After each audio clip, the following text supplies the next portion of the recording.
The screaming from our driveway was so loud that 3 different neighbors called 911 before I even made it outside.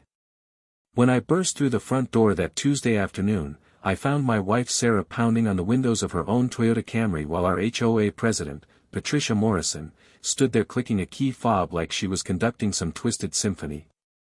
My 12-year-old son, Tyler, was already sprinting barefoot across the lawn.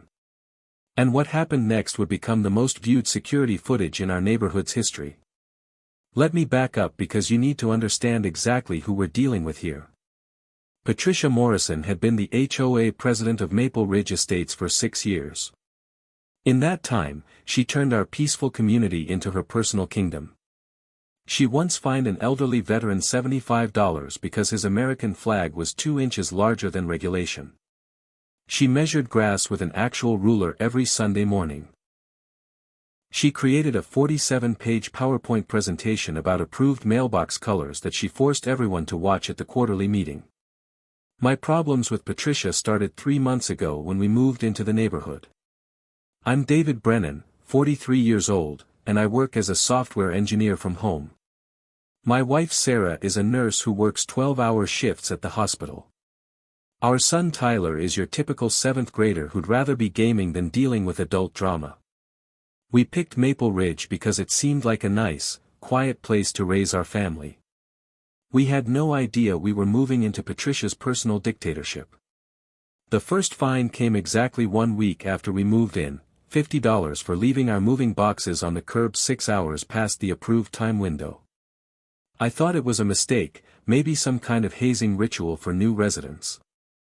Then came the second fine, $75, because our garden hose was the wrong shade of green. Not kidding. Patricia had actually created a color chart for acceptable outdoor equipment, and our hose was apparently forest green when it should have been hunter green. The fines kept coming like a twisted subscription service. $25 because Tyler's basketball hoop was 1 inch too close to the sidewalk. $100 because we had the audacity to plant roses instead of the approved azaleas. Another $50 because our doormat was rectangular instead of the preferred semicircle shape. By month 2, we'd accumulated over $400 in fines for violations that seemed to exist only in Patricia's imagination. Sarah tried to be diplomatic about it. She attended the HOA meetings, smiled politely, even brought homemade cookies to try to smooth things over.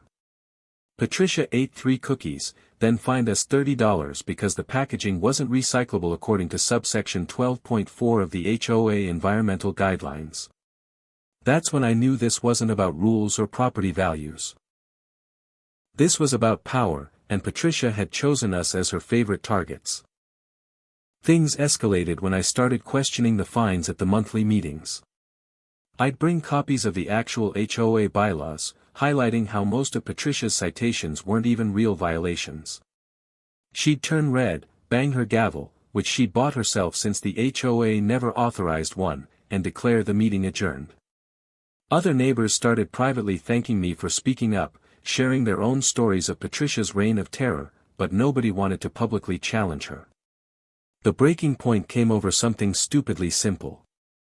Sarah had parked in our driveway, slightly crooked after a brutal night shift.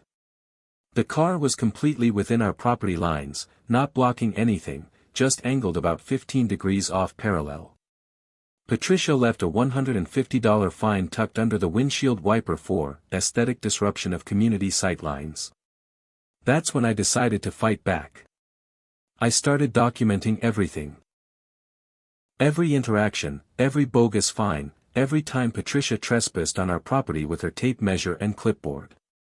I installed security cameras, perfectly legal ones, that happened to capture Patricia sneaking into our backyard at 6 a.m. to photograph our trash cans. I caught her measuring the height of our grass with a ruler while wearing a headlamp at 5:30 a.m. I even recorded her attempting to peer through our windows with binoculars from the sidewalk. When I presented this evidence to the HOA board via email, Patricia went nuclear. She started showing up at our house daily, always with some new violation to document.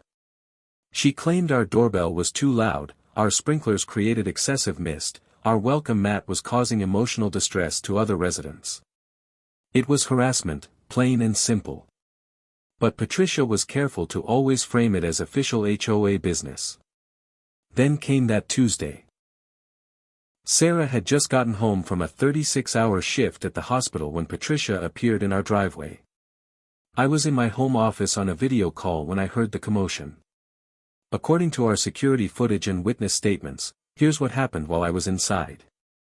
Sarah had parked and was gathering her things when Patricia approached, claiming the car was parked 3 inches over some imaginary line she'd drawn in her mind. Sarah, exhausted and fed up, told Patricia to leave her alone and started walking toward the house. That's when Patricia pulled out what looked like a key fob and clicked it. The doors to Sarah's Camry locked with Sarah's purse, phone, and keys still inside. But here's where Patricia made her fatal error. Sarah had gone back to grab her coffee mug from the cup holder when the locks engaged. The door shut, and suddenly my wife was trapped inside her own car.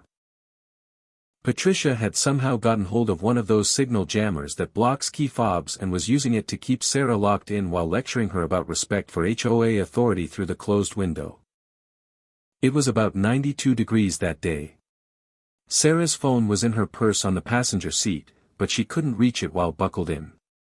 She started honking the horn repeatedly, screaming for help, pounding on the windows. Patricia just stood there with a smug smile, occasionally clicking her device and saying things like, "Maybe this will teach you to follow the rules." Tyler heard the honking from his room and looked out to see his mom trapped. This kid, who normally wouldn't hurt a fly and spent most of his time building things in Minecraft, went into full protection mode. He came flying out of the house so fast he didn't even put on shoes. I was still on my call, completely oblivious to the drama unfolding outside. What happened next is burned into neighborhood legend. Tyler, all 4 feet 11 inches and 90 pounds of him, grabbed the door handle of the Camry. Patricia actually laughed and said something like, "Good luck with that, little boy. That was a mistake." Tyler let out this primal scream that multiple neighbors described as sounding like a wounded bear. He planted his feet and pulled with every ounce of strength in his body. The door didn't just open. Tyler literally ripped it clean off the hinges. The sound was incredible, this horrible metallic shriek mixed with Patricia's shocked gasp and Sarah tumbling out of the car. The door hit the driveway with a crash that finally got me off my video call. By the time I made it outside, Tyler was helping his mom up while Patricia stood there with her mouth hanging open, still clutching her signal jammer. The police arrived within minutes thanks to those multiple 911 calls. Officer Janet Kowalski took one look at the scene, the door on the ground, Sarah's red face from the heat, the signal jammer in Patricia's hand, and immediately understood what had happened. Turns out that forcibly trapping someone in a vehicle is false imprisonment, a felony. Using a signal jammer is a federal crime since it interferes with communications devices. Patricia tried to claim it was all a misunderstanding, that she was just trying to have a conversation about HOA violations, but the security footage from multiple houses told a different story. Patricia was arrested on the spot. The image of her being led away in handcuffs while shouting about property values and community standards went viral after someone posted it on social media. The video of Tyler ripping the door off, captured by our doorbell camera, got over 3 million views in the first week. News crews showed up. There were memes. Someone made a t-shirt that said, "Justice is a 12-year-old with Hulk strength." The emergency HOA meeting that weekend was standing room only. Patricia's husband, who'd been mysteriously absent during all of her harassment campaigns, showed up to weekly defend her, but the evidence was overwhelming. Neighbor after neighbor stood up to share their own stories of Patricia's abuse of power. The elderly veteran she'd fined for his flag gave a speech that had people in tears. The young couple she'd harassed until they moved revealed they were suing the HOA for emotional distress. The board voted unanimously to remove Patricia as president and ban her from any future HOA positions. They also voted to refund all fines she'd issued in the past year after discovering that she'd been pocketing some of the money instead of putting it in the HOA account. The total came to over $15,000 that she'd have to pay back. But the legal consequences were even worse. The false imprisonment charge was a third-degree felony carrying up to 5 years in prison.